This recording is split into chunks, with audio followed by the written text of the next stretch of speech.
Assalamualaikum warahmatullahi wabarakatuh. Untuk mengawali kuliah ini, saya akan menjelaskan ruang lingkup materi yang akan kita pelajari selama satu semester ini. Jadi di pertemuan pertama tentu kita akan menjelaskan ruang lingkup materi, terus kemudian nanti kita akan masuk ke pembahasan tentang pengertian konstitusi. Kita akan sedikit melakukan flashback secara historis, bagaimana sebenarnya proses munculnya istilah konstitusi ini sejak zaman Yunani, abad permulaan atau lebih lebih dikonotasikan pada abad-abad ketika Islam muncul, yang di dalam proses sejarahnya itu memunculkan praktik pembentukan konstitusi, yaitu Piagam Madinah. Kemudian abad pertengahan, dan juga terminologi konstitusi di dunia modern sekarang ini. Di materi berikutnya kita akan mendiskusikan tentang konstitusi dan negara, hubungan konstitusi dengan negara, serta klasifikasi konstitusi, baik itu klasifikasi menurut Aristoteles maupun klasifikasi modern menurut Strong, Ware, dan lain sebagainya. Serta berikutnya kita akan mendiskusikan tentang teori konstitusi. Setidaknya ada 3 hal yang kita diskusikan di sini. Pertama adalah konstitusionalisme, supremasi konstitusi, serta sifat mengikat dari konstitusi. Materi berikutnya kita juga akan mendiskusikan tentang teori-teori pembuatan konstitusi. Jadi bagaimana asal mula konstitusi terbentuk, terus model-model pembuatan konstitusi di dunia. Di mata kuliah berikutnya kita akan mendiskusikan tentang nilai, sifat, dan bentuk konstitusi. Terus kita akan ada ujian tengah semester. Setelah itu kita akan lanjutkan kuliah dengan membahas tentang apa saja sebenarnya ruang lingkup dari isi konstitusi. Dalam submateri berikutnya kita akan masuk pada konstitusi di Indonesia. Jadi bagaimana perkembangan konstitusi di Indonesia, nilai, sifat, dan bentuk konstitusi di Indonesia, model perubahan konstitusi di Indonesia, serta ruang lingkup perubahan konstitusi di Indonesia. Dan nanti menjelang akhir dari perkuliahan ini, kita akan membahas tentang jenis-jenis penafsiran konstitusi serta model-model pengujian konstitusi. Oke, kita akan mulai diskusi kita dengan membahas pengertian konstitusi itu. Kalau kita lihat kata konstitusi itu sebenarnya bisa dilacak paling jauh itu dari masa Yunani, meskipun sebenarnya di era Yunani itu tidak ada kata yang terasosiasi secara langsung dengan konstitusi. Ada istilah yang dipergunakan di era Yunani itu politeia, itu istilah yang digunakan oleh Aristoteles untuk membedakan dengan nomoi. Ada juga bahasa Latin constitutio yang itu berkaitan dengan ius atau hukum. Jadi dalam bahasa Yunani kuno tidak dikenal ada istilah mencerminkan pengertian kata constitutio maupun ius gitu, sebagaimana dalam tradisi Romawi. Pada masa Yunani kuno, pengertian konstitusi itu masih dipahami dari lebih dalam konteks material, lebih dalam konteks isinya, bukan dalam bentuk dalam bentuk konkretnya seperti zaman modern ini.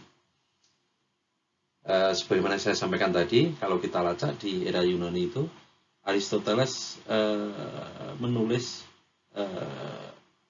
dan membedakan antara kata politia dan nomoi. Jadi nomoi itu menurut Aristoteles itu lebih merupakan undang-undang atau aturan hukum seperti undang-undang saat ini, sedangkan politia itu jauh di atas itu. Jadi politia itu mempunyai arti atau konotasi kekuasaan yang membentuk undang-undang atau yang membentuk norma itu. Istilah politia ini juga disebut oleh Socrates. Dia menyebut bahwasanya the politia is the soul of the police, with power over it like that of the mind over the body. Jadi dia membayangkan bahwasanya politia itu seperti otak, seperti akal yang dia mendrive, mengarahkan badan ini, dan badan ini dianggap sebagai undang-undang. Jadi politia itu dianggap seperti gagasan-gagasan di atas hukum. Makanya kemudian banyak ahli yang mengkonotasikan polisia ini sebagai konstitusi di era Yunani.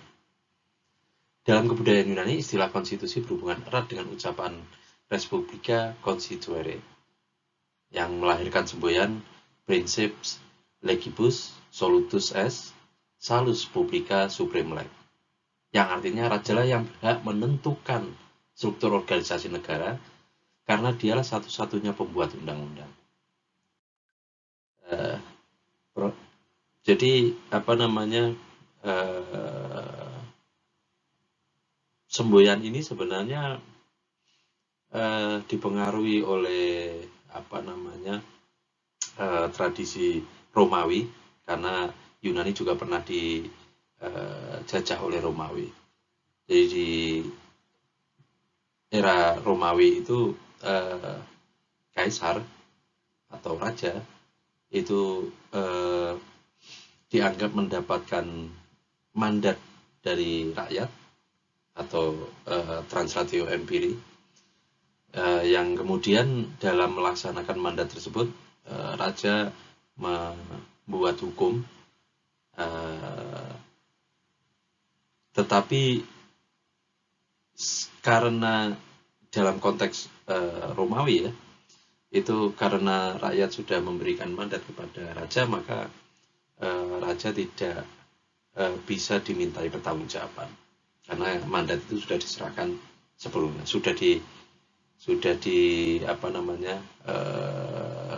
alihkan kepada raja. Di era Romawi sendiri, konstitusi itu pada awalnya merupakan instrumen pemerintahan yang sangat mantap, walaupun tidak ditemukan dalam bentuk tertulis. Jadi gagasan mengenai konstitusionalisme pada masa Romawi kuno diawali dari seorang filosof, Cicero. Itu dia membuat mencatat beberapa pemikiran tentang atau terkait dengan konstitusi. Jadi pada masa itu konstitusi mulai dipahami sebagai sesuatu yang berada di luar, bahkan di atas negara. Jadi seperti pemahaman di era Yunani, jadi sebagaimana disampaikan oleh Socrates, bahwasanya konstitusi itu bagikan akal yang mengarahkan seluruh tubuh. Jadi dia konstitusi itu dikembangkan sesuai dengan prinsip the higher law, jadi undang-undang yang paling tinggi. Di Kekaisaran Romawi itu pengertian konstitusi adalah suatu kumpulan ketentuan serta peraturan yang dibuat oleh para kaisar. Jadi dia konstitusi itu merupakan kodifikasi dari perintah-perintah kaisar. Lalu secara runtutan sejarah, perkembangan berikutnya itu ada pada zaman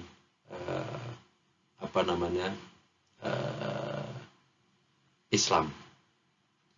Jadi di abad ke-5 ke-6 sekitar itu Islam muncul, Terus kemudian Islam mulai mengembangkan ketentuan dasar yang waktu itu dimulai dari ketika Nabi Muhammad membuat Piagam Madinah. Dalam khasanah intelektual Islam sendiri, konstitusi itu sering disebut sebagai dustur, yang itu merupakan awalnya merupakan bahasa Persia gitu ya, tapi kemudian diabsorb, diserap menjadi bahasa Arab. Jadi salah satu intelektual Islam, Abdul Al-Maududi, mendefinisikan dustur atau konstitusi itu sebagai dokumen yang memuat prinsip-prinsip pokok yang menjadi landasan pengaturan suatu negara.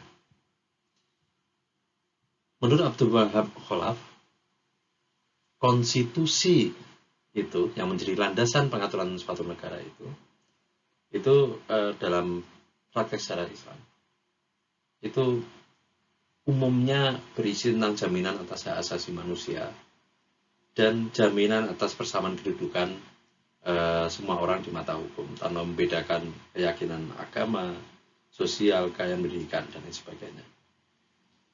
Jadi tujuan konstitusi itu adalah untuk merealisasikan kemaslahatan manusia. Jadi diawali dari Piagam Madinah, di mana Piagam Madinah itu merupakan perjanjian yang dibuat oleh Nabi Muhammad beserta komunitas-komunitas yang ada di Madinah yang heterogen, jadi lintas agama, lintas suku, dan sebagainya.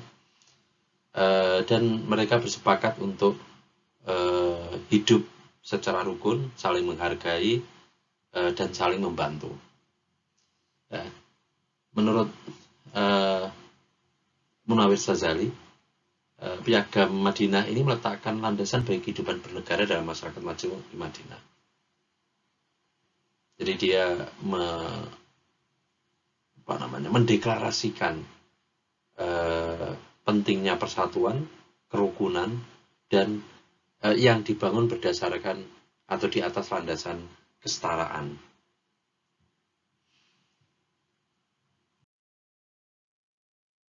Setelah era Piagam Madinah, itu di dalam sejarah Islam,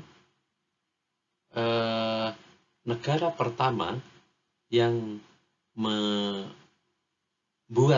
konstitusi adalah Kerajaan Utsmani pada tahun 1876.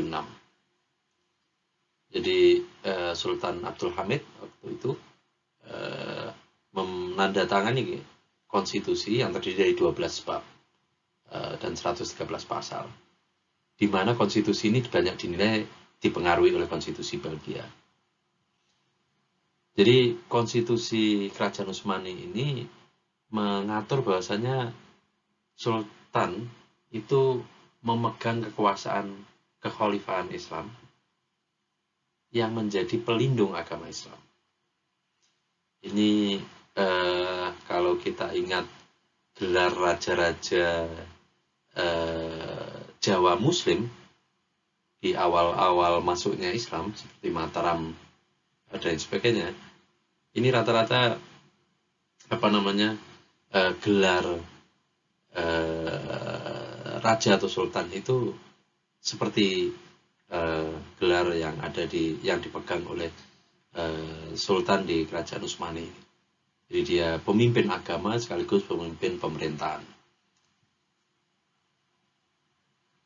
Di konstitusi Kerajaan Utsmani ini belum mengenal trias politika, jadi semua kendali itu ada di tangan sultan. Sultan itu memegang kekuasaan sebagai sultan dan juga sebagai khalifah. Namun dalam prakteknya kekuasaan legislatif sultan itu dialihkan pada parlemen. Meskipun tidak sepenuhnya, artinya sultan masih bisa memveto atau untuk membatalkan rancangan undang-undang yang akan dibuat oleh parlemen. Jadi sebenarnya tetap kendali utama itu ada di di sultan. Jadi tidak ada trias politika, tidak ada check and balances system. Kekhalifahan Utsmani ini berakhir tahun 1924 karena adanya revolusi oleh Mustafa Kemal Pasha yang kemudian membawa kekhalifahan ini menjadi negara sekuler ya, negara republik yang sudah menjadi Turki sekarang ini. Di luar kekhalifahan Utsmani itu ada beberapa negara Islam yang lain yang juga menggunakan konstitusi. Misalnya Arab Saudi. Arab Saudi itu memiliki konstitusi dan menyebutkan bahwasanya Al-Quran merupakan UUD negara, merupakan konstitusi negara. Dan syariat sebagai hukum dasar yang dilaksanakan oleh Mahkamah Syariah. Di Arab Saudi itu ulama memegang peranan sebagai hakim dan penasihat hukum dari kalangan keluarga besar Raja Saud. Di Arab Saudi sendiri tidak mengenal partai politik sehingga tidak ada DPR yang keanggotanya dipilih melalui pemilu. Jadi yang ada hanyalah Majelis Syuro yang anggotanya diangkat oleh raja. Meskipun raja itu menjadi sentral, tetapi dia tidak berkuasa mutlak karena dia harus tunduk pada ketentuan syariah. Jadi ini seperti monarki tetapi nomokrasi. Tapi nomokrasinya adalah berbasis atau berlandaskan syariah. Negara Islam lain yang memiliki konstitusi itu adalah Maroko. Dia menganut sistem demokrasi. Dia adalah negara kerajaan konstitusional yang demokratis. Jadi kedaulatan berada di tangan bangsa dan disalurkan melalui lembaga. Itu. Yordania berbentuk kerajaan. Konstitusi Yordania disahkan tahun 47 dan disebutkan bahwasannya meskipun Islam menjadi agama negara, tetapi semua warga negara itu memiliki posisi yang sama. Tunisia itu memiliki konstitusi yang disahkan tahun 59. Dia berbentuk republik dan menganut Islam sebagai agama resmi negara. Tetapi sama juga Tunisia menjamin hak asasi manusia, persamaan kedudukan antar warga negara di depan hukum. Ya.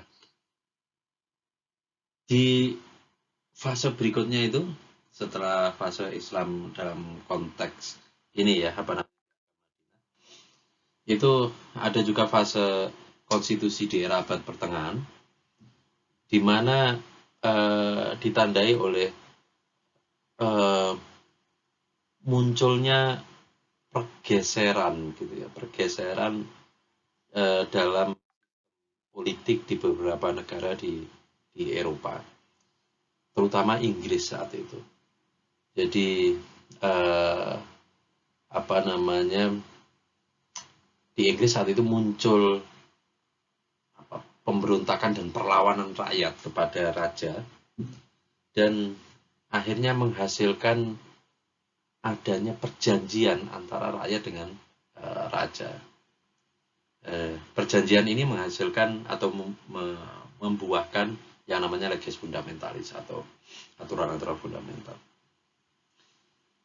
Ada beberapa bentuk norma-norma dasar yang kemudian dianggap sebagai konstitusi di Inggris, karena Inggris menganut hukum tidak tertulis. Antara lain Magna Carta yang berisi pembatasan kekuasaan raja oleh kaum bangsawan. Ada Habeas Corpus yang mengatur tentang hak warga negara untuk tidak ditangkap secara sewenang-wenang oleh penguasa. Ada The Glorious Revolution itu. Kemudian ada Bill of Rights sebagai kelanjutan dari Habeas Corpus, dan ada Parliament Act. Pas di negara lain, yaitu pasca Revolusi Prancis, itu juga diikuti dengan lahirnya konstitusi tertulis pertama di Eropa. Kemudian di Spanyol tahun 1812, Norwegia dan sebagainya. Jadi negara-negara di Eropa itu memiliki konstitusi baik tertulis atau tidak tertulis itu di abad-abad pertengahan. Jadi jauh setelah konstitusi pertama di Islam melalui. Bagaimana pengertian konstitusi itu sebenarnya? Ada beberapa ahli yang menyampaikan definisi tentang konstitusi. Antara lain ada Wiener, ada Strong, ada Philip Hoods and Jackson, ada Ware, ada Heller, Herman Heller, kemudian ada Smith dan Fraser, dan sebenarnya masih banyak lagi. Tapi 6 pengertian ini mungkin bisa mewakili gitu. Jadi pada dasarnya pengertian konstitusi kalau kita lihat dari apa yang disampaikan oleh para ahli ini adalah dia merupakan norma dasar yang mengatur tentang bagaimana negara itu bekerja. Jadi dia mengatur norma-norma dasar, mengatur hal-hal yang makro, tetapi fundamental. Fundamental itu karena terkait dengan bagaimana negara itu akan bekerja, bagaimana pemerintah itu akan memerintah, dan bagaimana hak-hak yang dimiliki oleh rakyat dan bagaimana hak-hak itu akan dijamin.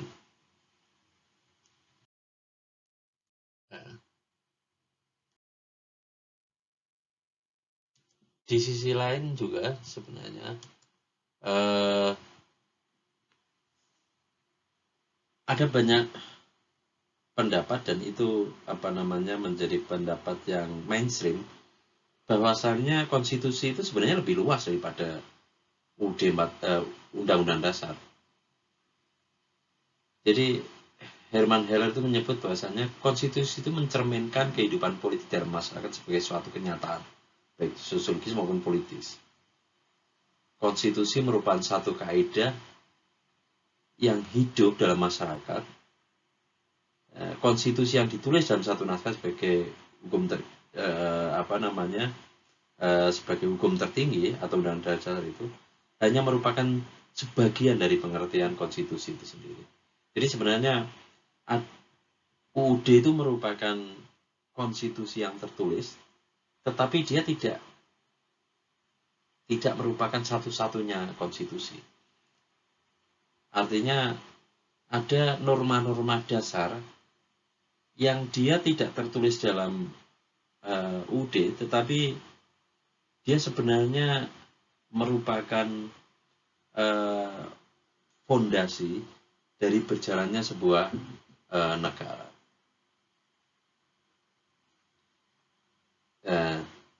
Tetapi memang pemahaman konstitusi itu lebih luas daripada UUD, itu sebenarnya dalam konteks hukum positif itu menjadi susah karena untuk membuktikan bahwasannya praktek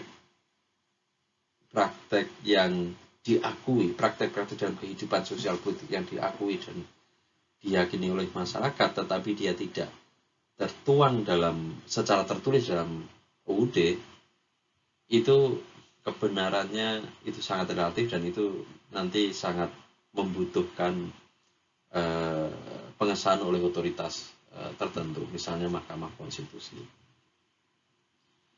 Jadi itulah mengapa banyak yang menganggap bahwasannya ya konstitusi sebenarnya undang-undang dasar gitu. Meskipun ya itu tadi tidak semua hal-hal yang sebenarnya masuk dalam cakupan konstitusi itu tertuang dalam undang-undang dasar.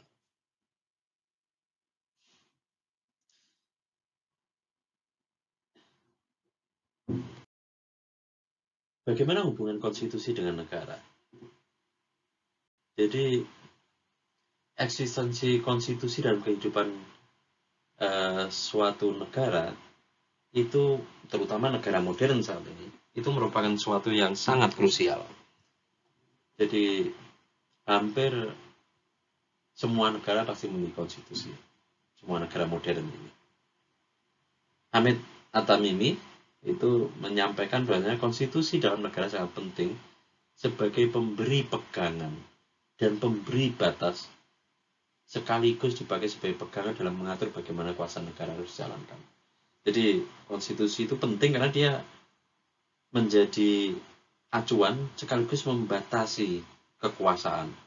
Karena tanpa adanya pembatasan kekuasaan, maka kekuasaan itu akan cenderung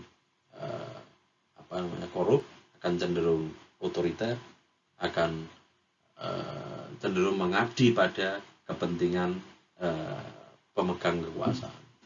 Hanya perlu pembatasan, dan pembatasan itu ada di konstitusi. Jadi hubungan negara dengan konstitusi itu sangat penting. Ini juga disebut oleh Strachan serta James Bryce.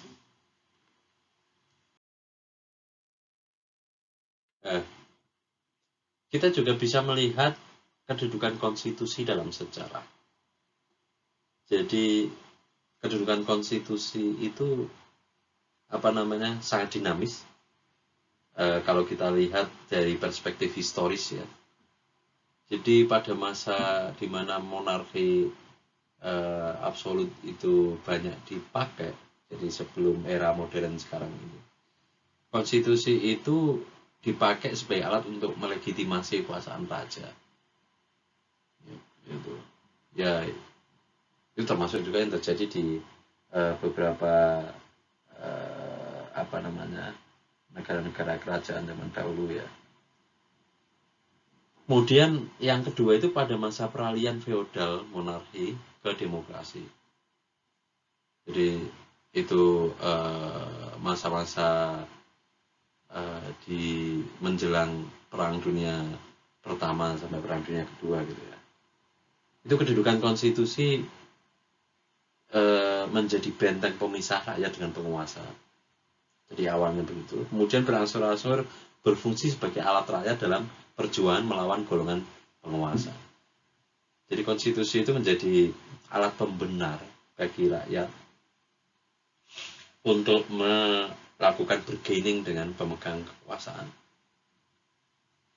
Setelah perjuangan dimenangkan oleh rakyat, banyak kemerdekaan dicapai dan sebagainya, atau revolusi itu dimenangkan, konstitusi berubah kedudukan dan perannya dari sekedar penjaga keamanan dan kepentingan hidup rakyat terhadap kezaliman golongan penguasa menjadi senjata pamungkas rakyat untuk mengakhiri kekuasaan sepihak penguasa atau raja dan untuk membangun ke tata kehidupan baru. Nah, di sisi lain, kedudukan dan fungsi konstitusi ditentukan oleh ideologi yang dianut oleh sebuah negara. Bagaimana kedudukan konstitusi dalam sistem hukum? Jadi dalam sistem hukum, konstitusi itu merupakan hukum dasar, stat fundamental norm. Konstitusi juga memiliki kedudukan sebagai hukum tertinggi di suatu negara, di mana konstitusi mengatur penyelenggaraan kuasa negara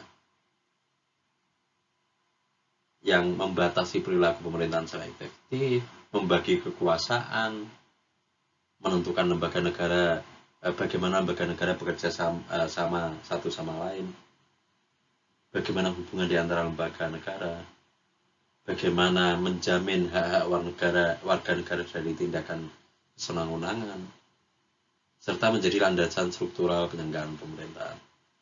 Jadi dalam kedudukan konstitusi dalam sistem hukum itu sangat penting. Jadi konstitusi itu menjadi hukum dasar sekaligus menjadi hukum tertinggi.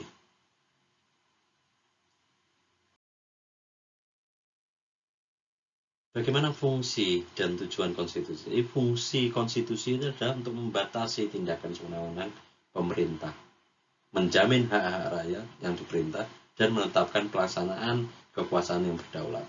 Jadi fungsinya untuk kalau Prof. Hamid Antamimi tadi menyebut fungsinya konstitusi itu sebagai panduan sekaligus pembatas. Ini Strong itu menyebut fungsinya itu untuk membatasi agar pemerintah atau penguasa itu tidak bertindak sewenang-wenang, sekaligus untuk menjamin hak-hak rakyat. Tujuan dari konstitusi apa? Tujuannya itu adalah sama seperti tujuan hukum, dalam mewujudkan keadilan, ketertiban, serta pewujudan nilai-nilai ideal yang dimiliki oleh sebuah negara. Biasanya itu sangat ditentukan oleh proses historis dari negara itu, proses perjuangan atau proses sejarah yang dialami oleh negara itu.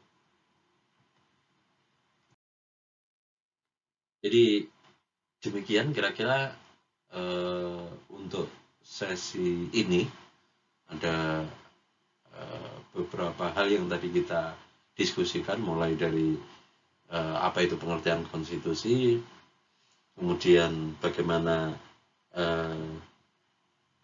perkembangan konstitusi itu dalam fase sejarah peradaban manusia, mulai dari era Yunani sampai era Romawi, Islam, abad pertengahan, dan era modern ini, serta apa fungsi dan tujuan dari konstitusi ini.